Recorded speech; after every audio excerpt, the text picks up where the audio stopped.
Thoracentesis is used diagnostically to establish the cause of a pleural effusion. It can also be performed to drain large effusions that lead to respiratory compromise. Limited data exist regarding the safety of thoracentesis in patients with coagulation abnormalities. The procedure is probably safe in patients with mild or moderate elevations of the prothrombin time or partial thromboplastin time. The decision to use fresh frozen plasma or platelet concentrates in patients with clinically significant coagulopathy or thrombocytopenia must be made on an individual basis. The procedure should be used with care in patients who are receiving mechanical ventilation, since positive pressure ventilation may bring the lung close to the thoracentesis needle and increase the risk of pneumothorax. Thoracentesis should be deferred in patients with severe hemodynamic or respiratory compromise until the underlying condition can be stabilized. In patients who have small or loculated effusions, the procedure should be performed by experienced operators, ideally with real-time imaging guidance.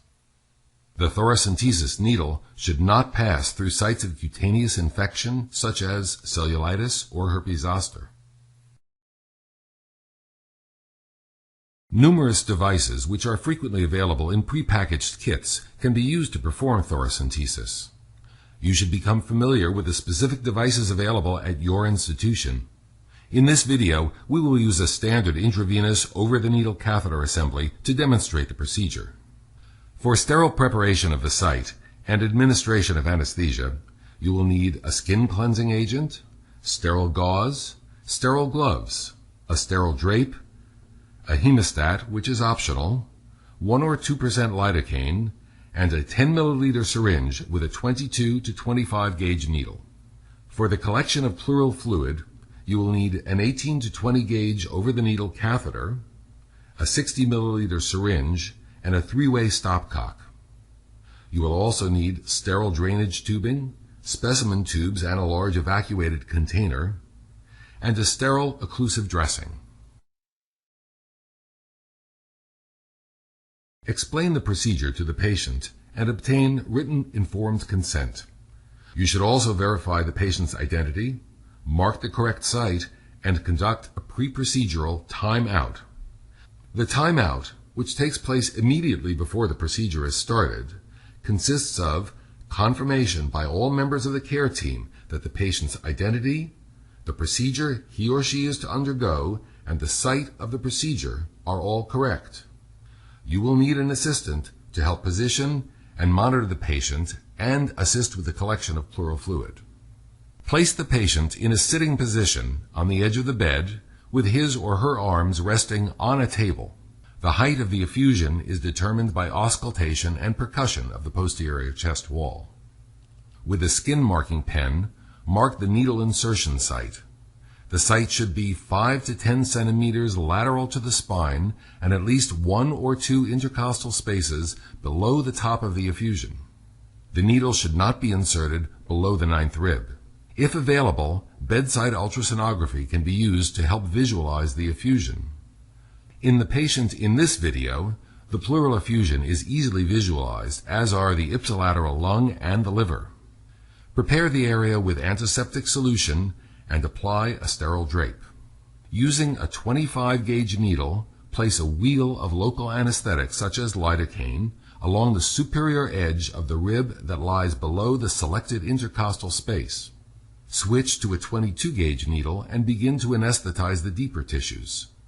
The inferior surface of the rib must be avoided, since the intercostal vessels and nerve are located in this region. At this point, walk the needle over the superior aspect of the rib, alternately injecting anesthetic and pulling back on the plunger as you advance. Once the needle enters the pleural space, pleural fluid will begin to fill the syringe. Inject more anesthetic at this point to anesthetize the highly sensitive parietal pleura. Note the depth of penetration and then withdraw the needle. If available, a hemostat may be attached to the exposed portion of the needle to mark the depth of the pleural space. Attach an 18-gauge over-the-needle catheter to a syringe and advance it along the superior surface of the rib. Keep pulling back on the plunger as you proceed to the predetermined depth of the pleural space. Once fluid is aspirated, immediately stop advancing the needle and guide the plastic catheter over the needle. When the catheter is fully inserted, remove the needle as the patient exhales or hums. The exposed hub of the catheter should be covered immediately with your finger to prevent the entry of air into the pleural space. Next, attach the three-way stopcock and large syringe to the catheter and continue to aspirate fluid. When this syringe is full, adjust the stopcock so that it is closed to the patient. The stopcock should be open to the patient only when fluid is being actively drained. If additional fluid needs to be drained for therapeutic purposes, attach the collection tubing to the stopcock and to the evacuated container. Open the stopcock to the patient and to the tubing and allow the evacuated container to fill. Generally, you should remove no more than 1,500 milliliters of pleural fluid. The removal of larger volumes may result in post-expansion pulmonary edema. On completion of fluid collection, you should rapidly remove the catheter as the patient holds his or her breath at end expiration. Cover the needle insertion site with an occlusive dressing and clean the surrounding skin. At the end of the procedure, make sure that all needles are placed into appropriate safety devices. Aspirated fluid should be placed in specimen tubes before the large evacuated container is filled or while it is filling. A tube without additives should be used for chemical analyses such as the measurement of lactic dehydrogenase, protein, and glucose levels. An EDTA-treated tube should be used for the cell count and differential count. Specimens for cytologic and microbiologic analyses and for other tests may be required depending on the clinical circumstances. These are discussed in further detail in the accompanying written supplement. Analysis of the pleural fluid will help differentiate a transudate, which is commonly caused by congestive heart failure or cirrhosis, from an exudate, which may be caused by processes such as bacterial pneumonia, cancer, or trauma.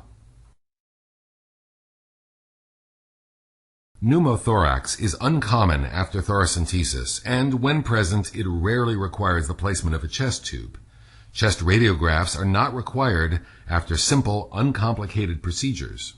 Radiography of the chest should be performed if air was aspirated during the procedure, if chest pain, dyspnea, or hypoxemia develops, or if the patient is critically ill or undergoing mechanical ventilation.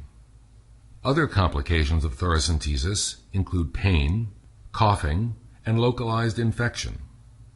More serious complications include hemothorax, intra-abdominal organ injury, air embolism, and post-expansion pulmonary edema.